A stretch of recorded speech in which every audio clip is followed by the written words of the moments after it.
The wait will soon be over. The world's biggest club stage is back, and the 2025-26 Champions League returns with chaos, drama, and dreams on the line. The second ever season with the new league phase format. 36 teams, each believing this could be their year. The defending champions, PSG, have the toughest fixtures, facing Atalanta, Barcelona, Leverkusen, Tottenham, who'll be looking for revenge after the UEFA Super Cup, and Newcastle. Inter have an easy first 4 games, then really get into the thick of it, facing Atletico Madrid, Liverpool, Arsenal, and Dortmund. They will be needing a redemption arc after the whipping they got in last season's final. Arsenal have a fair set of fixtures, with their toughest opponents being Atletico Madrid, Bayern, and Inter. Their West London neighbours, Chelsea, have returned to the UCL after a 2-season absence. After fans have begged to face Barcelona and their High Line, they've gotten their wish. Do they have a shot of doing well, or are their fans still on cloud 9? The Barcelona team in question, besides Chelsea and PSG, whose encounter would have been quite the reunion with Dembele, they face Newcastle away. Relatively easy fixtures for them, and Lewandowski can get closer to Messi and Ronaldo's tallies. Dembele most likely won't be available to face his old club. However, other players like Alexander-Arnold will face Liverpool at Anfield. It's very likely he'll get booed, because the fans are still angry he left for free. The Liverpool and Real Madrid fixture is becoming repetitive. Maybe they can beat Madrid properly, unlike last season, when they won only 2-0.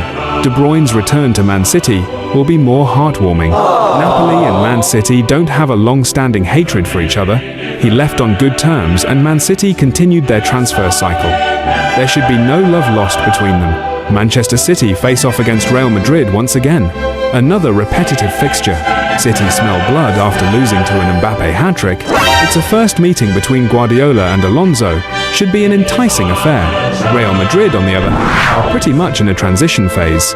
New manager, 2 new defenders, and of course, the rise of Mbappe to being Madrid's main man. Napoli are back on top with the big boys, and with De Bruyne being their marquee signing, their prospects are pretty high. Galatasaray have spent a fortune this summer, and would be expecting to make strides in this season's UCL. With the likes of Sane, Gundogan, and Osimhen signed permanently, they've become a force to be reckoned with. They face Liverpool, Man City, Monaco, Atletico Madrid, Ajax, and a few others. A great way to gauge where they're at. Bayern Munich, wounded after last season's quarter-final heartbreak when they lost to Inter. Vincent Kompany has a point to prove against the bigger clubs from other countries, so it won't appear as though Bayern are only giants in Germany. The Bavarians return with Harry Kane chasing one of the many trophies that still escape him, flanked by Luis Diaz, signed from Liverpool and is in his prime, and Michael Olise, who's slowly getting there by showing world-class performances. Musiala, the new number 10, got a horrible injury during the Club World Cup and won't be available to play till next year.